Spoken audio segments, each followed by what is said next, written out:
Favourite serials இனி டிவிக்கு முன்பே சன் நெக்ஸ்ட் ஆப்ல ஜாலியா எல்லாருக்கும் முன்னாடியே பாருங்க. இப்பவே சன் நெக்ஸ்ட் ஆப்பை டவுன்லோட் பண்ணி சப்ஸ்கிரைப் பண்ணுங்க. என்ன சொன்ன? என் புருஷன் போலீஸ் ஸ்டேஷன் லாக்அப்ல இருந்து ஸ்ட்ரைட்டா புழலுக்கே போயிடுவாரா? புழலுக்கு போக போறது ஏன் புருஷனா இல்ல உன் அண்ணன் பூபதியான்னு இன்னும் கொஞ்ச நேரத்துல தெரிஞ்சிரும். அப்படியா? ஏய், உன்கிட்ட நான் நல்ல விதமா கேக்குறேன். நீ என் புருஷன் மேல கொடுத்த பொய் கேஸ வாபஸ் வாங்க போறியா இல்லையா? முடியாது. என்ன பண்ணுவ? மவனே, உன்னை எப்படி கேஸ வாபஸ் வாங்க வைக்கிறதுன்னு தெரியும். என் மேல உன் விரல் நகம் பட்டா கூட நீயும் உன் புருஷனுக்கு ஜோடியா லாக்கப்படதா இருக்கணும். அதுக்கு சம்மதம்னா என்ன அடிச்சுக்கோ. என்ன மிரட்டறியா? இல்ல ஆதிர, நடக்க போறத பத்தி நான் சொல்றேன்.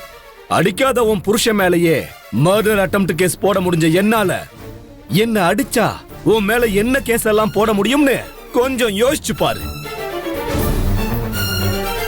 சரி ஆதிர, போனா போதுன்னு உனக்கு நான் ஒரே ஒரு வாய்ப்பு கொடுக்கறேன். நீ எல்லார் முன்னாடியும் என் தங்கச்சி சத்யா கால்ல விழுந்து மன்னிப்பு கேட்டு இந்த கேஸ வாபஸ் வாங்கன்னு சொல்லு. அப்ப நான் உன் புருஷன் மேல கொடுத்த கம்ப்ளைண்ட வாபஸ் வாங்குறேன். என்ன சொல்ற? ரொம்ப யோசிக்காத ஆதிரை, சட்டுன்னு சரின்னு சொல்லு. நான் வீட்டுக்கு போய் என் காலுக்கு மெஹந்தி எல்லாம் போட்டு ரெடியா இருக்கேன். ஏன்னா அப்பதான் நீ என் காலை புடிச்சு கெஞ்சுறத போட்டோ எடுக்கிறப்போ அந்த போட்டோல என் கால் ரெண்டும் ரொம்ப அழகா இருக்கும்ல. என்ன சொல்ற? இந்த எலி வலைக்குள்ள மாட்டிக்கிட்ட எலி எப்படி இருக்கும் தெரியுமா? இப்போ நீ இருக்கியே இப்படிதான் உயிர் பயத்தோட திரு திருன்னு முழிச்சுக்கிட்டு இருக்கும். உன் கழுத்துல இருக்கிற தாலிக்கு எந்த தொந்தரவும் வரக்கூடாதுன்னா நீ என் காலை புடிச்சு கெஞ்சி மன்னிப்பு கேட்டுதான் ஆகணும்.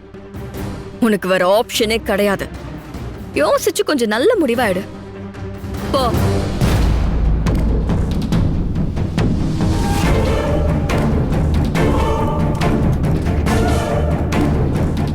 மேடம், பேஷண்ட்டை டிஸ்டர்ப் பண்ணாதீங்க, வெளியில போங்க.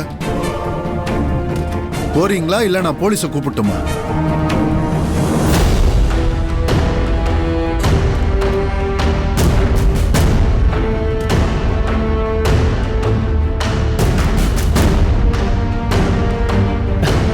Ha ha ha ha ha ha!